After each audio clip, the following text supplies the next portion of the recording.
क्या आपने कभी सोचा है कि क्या सचमुच कोई शहर समुद्र की गहराइयों में समाया हुआ हो सकता है? एक ऐसा शहर जिसे खुद भगवान ने बसाया हो और फिर एक दिन वो पूरा नगर समंदर निगल जाए।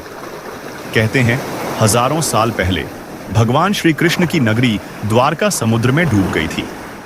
इतिहासकारों और वैज्ञानिकों ने इसे अक्सर एक मिथ कहा, एक कथा।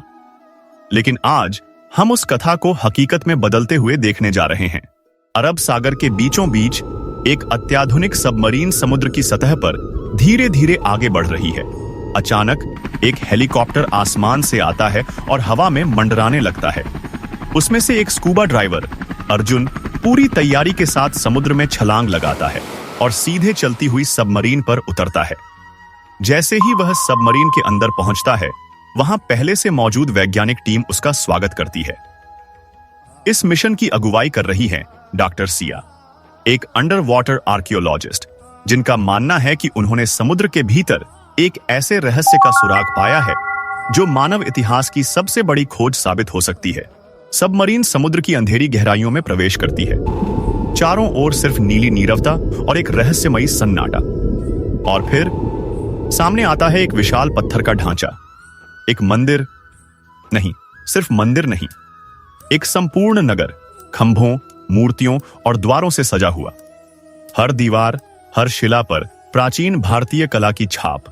और तभी अर्जुन की नजर पड़ती है एक विशाल श्री कृष्ण की मूर्ति पर, जो चक्र, गदा, शंख और कमल लिए खड़ी है, मानो आज भी समय के पार से सब कुछ देख रही हो। डॉक्टर सिया शिलालेखों का अध्ययन करती हैं और कहती हैं, यह वही है द्वारका। उनका स्वर कांप रहा है, विस्मय और विश्वास के बीच। अगर यह प्रमाणित हो गया तो यह खोज न केवल भारत बल्कि पूरी दुनिया के लिए एक चमत्कार होगी।